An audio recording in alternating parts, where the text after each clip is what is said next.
Hello geographers, and welcome to this lesson on data presentation. This lesson is part of our scheme of work where we look at our Lyme Regis fieldwork in preparation for your GCSE Paper 3. This is the first lesson that you will have experienced in school as you come back after your fieldwork day. And today we will just be looking at how to present all of the information that you have collected whilst out on Lyme Regis on your fieldwork day.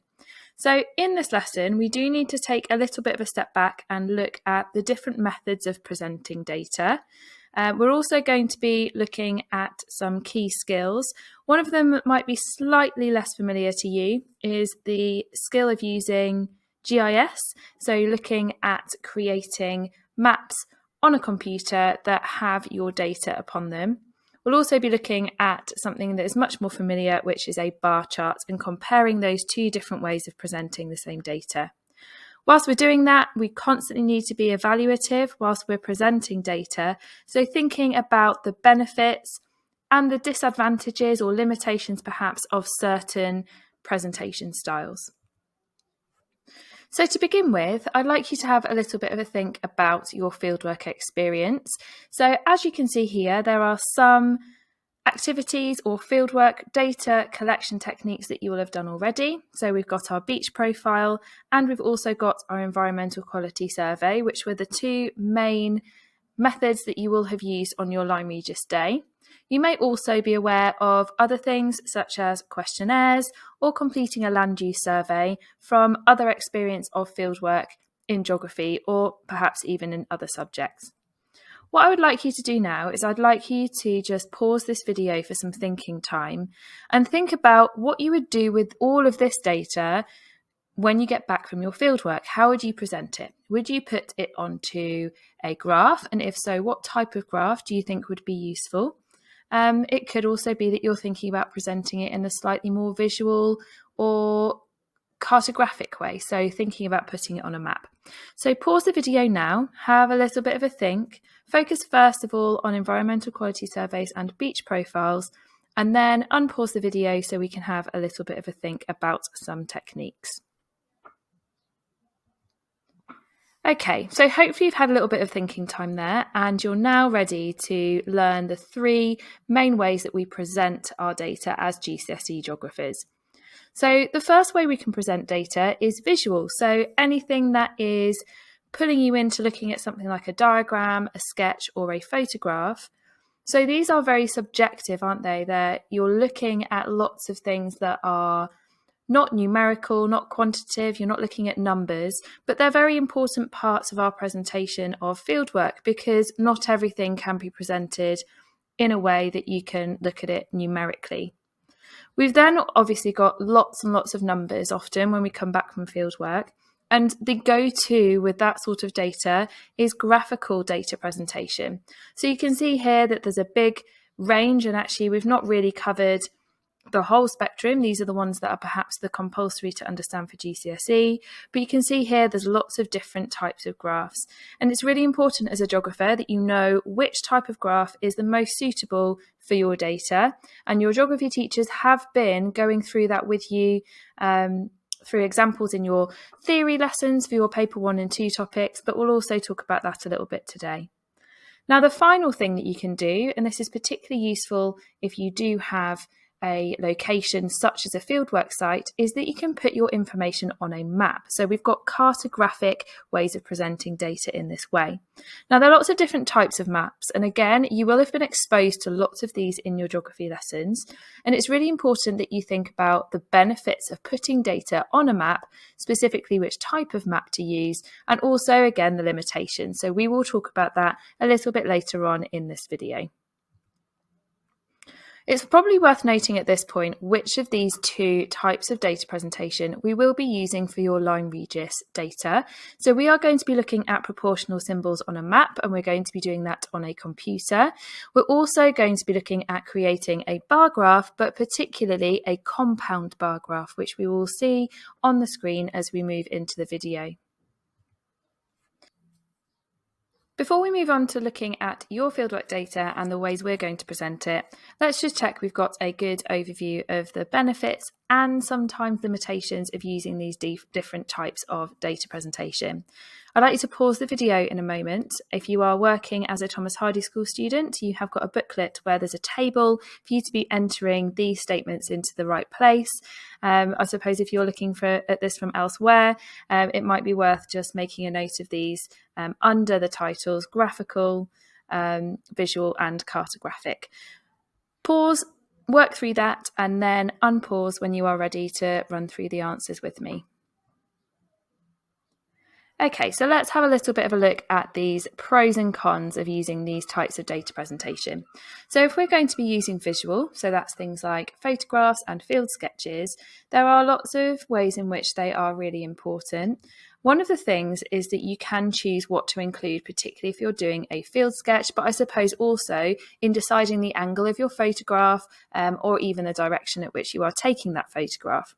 Thinking back to the field sketches, if you are looking at a picture of a beach with a cliff behind it and you are focusing upon the socio-economic use of the area, there are tourists probably sat there enjoying an ice cream, somebody walking their dog, that's going to be important for you to enter onto your field sketch. If you are doing something to do with the natural landscape, you do not need to be drawing those little stick men walking around with ice creams because that is not relevant. So doing a field sketch allows you to remove the kind of white noise, the extra bits of a landscape that are actually not important to you. However, there are going to be disadvantages or limitations to these methods. If you are drawing a field sketch, it does rely on you being accurate to some extent. We don't need perfect works of art, but we do need something that represents the thing that you're looking at, particularly if you are going to have to really look back at that and analyse it when you get back into the classroom. Another thing as well is that locations can look very, very different day to day. If you're looking at tourism within an area that is a seaside area, if you go there in the middle of winter when it's very grey, perhaps even raining, it's going to look very different in terms of that use of the area.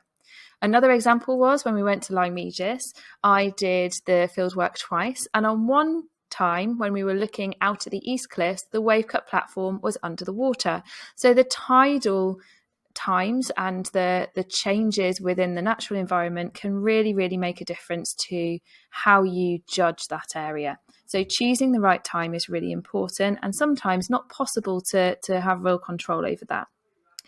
Then if we have a little bit of a think at our graphs, so lots of different types of graphs. One of the things to note is that they are now quite easy to complete. We don't have to spend a great amount of time drawing things by hand. We have lots of useful software such as Excel where you can enter things into that very easily and that will create a lovely accurate graph for you.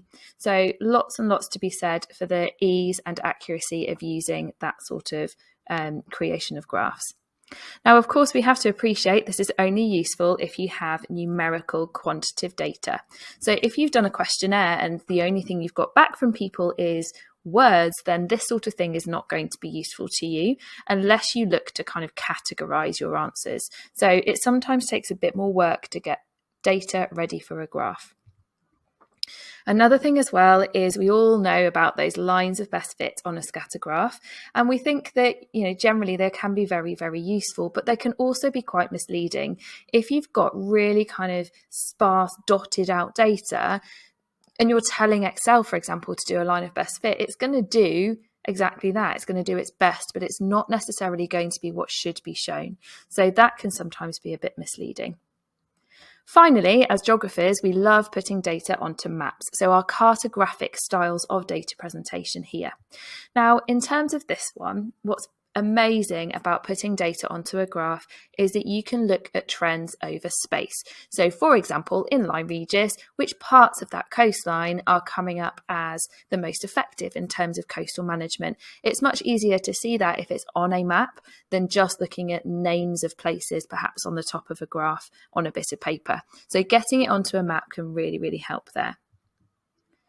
The thing to note here is that it only is going to work if you have got data that has come from multiple places. If you've just been to one location, there's very little point in just putting your data onto a map. It doesn't really give you that much use or purpose of that map itself.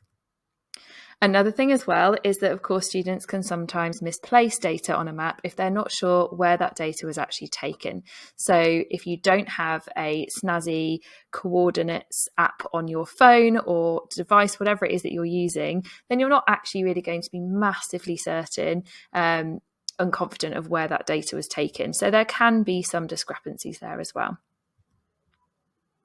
So just pause now and make sure that you've got all of that written either into your booklet if you're a Thomas Hardye School student, or that you've made a note of all of that conversation in your notes if not. And then when you're ready, unpause, and we're going to have a little look at some chosen data presentation techniques for our Lyme Regis case study.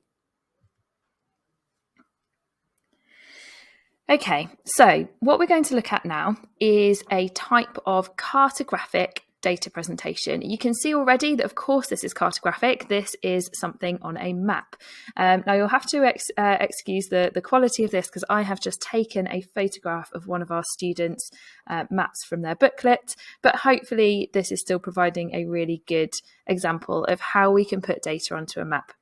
So this student has taken their environmental quality survey data, where we looked at 5 locations. We looked at lots of different criteria, if you remember, such as access to the beach, the impact on erosion, the way in which it's being maintained, the aesthetics, so what it looks like. And we came up with a score that each of those locations was then assigned separately. So it made sense for us to put this on a map because we want to see which parts of the Lyme Regis coastal management strategy seem to have been the most effective based on our criteria.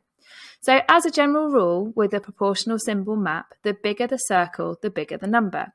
So we can see that the areas that are close to the centre of the map, so by the main town beach, there's a much bigger number there, reflecting a much better score for those parts of the coastal management, in the opinion of this student who has used their bipolar survey. You can also see that there are some areas that have got really small little dots there. And in our next lesson, where we look at data analysis, it will be the job of all of us to pick apart our data and think about why we gave each of those scores within our individual data sets. But as you can see here, we've got this lovely, clear opportunity to look at the spread of effectiveness across this area. Okay, what I'd like you to do now is just pause this video again and have a little bit of a think about what is good about this map. I've probably mentioned a few of those things already. Can you think of anything that perhaps is a limitation? So not really the best use of our data in this case. Pause the video now, have a bit of a think about it, and then when you're ready, we'll go through that together. Okay, so let's have a little bit of a think about this. It's worth noting, by the way, that this map was created, if I just go back and show you, this map was created using Google Earth Pro. So if you are a Thomas Hardye student, you've had to use the humanities computer rooms here in the school. You can also download the software, but it's not going to work if you are just on standard Google Earth as you would get on an internet browser. So we have used that, and if you haven't had the opportunity, perhaps you were watching this because you've been absent, do have a look in your Teams area from your class group, and you will find there is a step-by-step instruction PowerPoint on how to create this sort of map using your own data. We would hope that you are going to give that a go and print your own copy of that for your own booklet. It makes your analysis so much easier because it's your data. Okay, so strengths and limitations. What is good about putting our data onto a map like this? So the first thing is it's really easy to identify the most effective and least effective areas in terms of coastal management. You're looking at that overall score for that environmental quality survey. One reason why that's really important as well is that if you put it on a map, you can spot important geographical information. So not to kind of give too much away in terms of our next lesson of analysis, but if we have a look back again, and hopefully you can see my cursor, but if not, if you just look at the central part again with those 2 big circles, this student has probably rated it quite highly because you may remember this area is a very attractive place in terms of Lyme Regis as a resort. It's got some lovely replenished beaches with the promenade behind it, obviously acting as a sea defence itself, but is a lovely walkable area for tourists as well.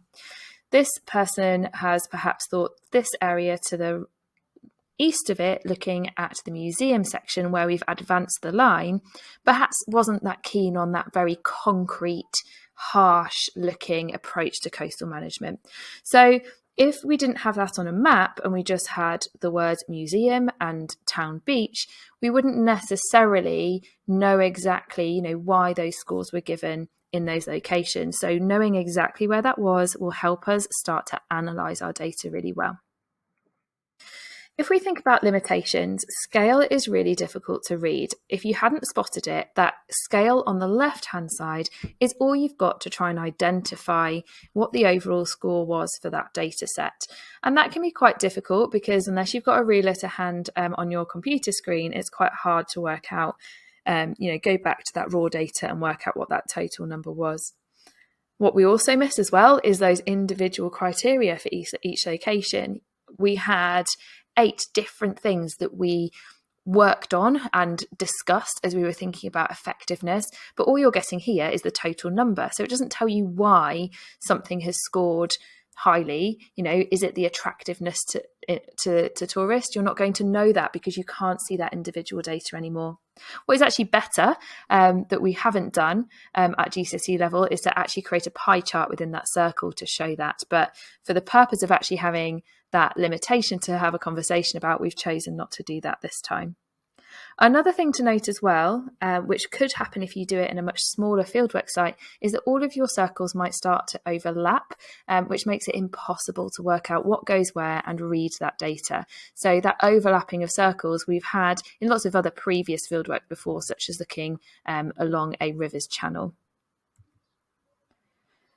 Part of our job in preparation for paper 3 is to be able to weigh up different types of data presentation against each other. So one of your jobs after you created your proportional circles was to have a look at some compound bar charts, exactly the same data. You'll notice we've got those 5 locations on that x-axis, and we have got that environmental quality survey data coming in.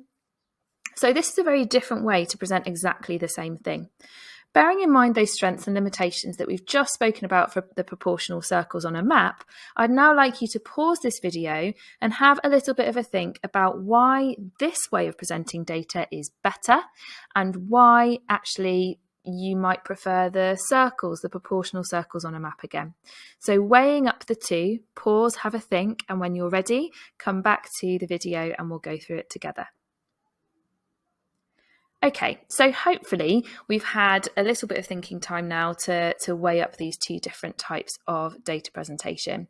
So the first thing to note is that these places are not on a map. So if you're not familiar with Lyme Regis, how on earth are you going to know where these places are and start to explain the reasons behind the data? You're not going to know where the museum is. You might not even, appreciate that that's something right on the coastline that has advanced the line coastal management in front of it. So it's really important to note that you've lost that. Okay. Now, what's quite nice about this one, though, is that actually you do get the full score. So the actual size of the bar shows the total score for that site. And you can still see that those middle sections have scored the highest close to the beach. But what you haven't lost is the individual criteria.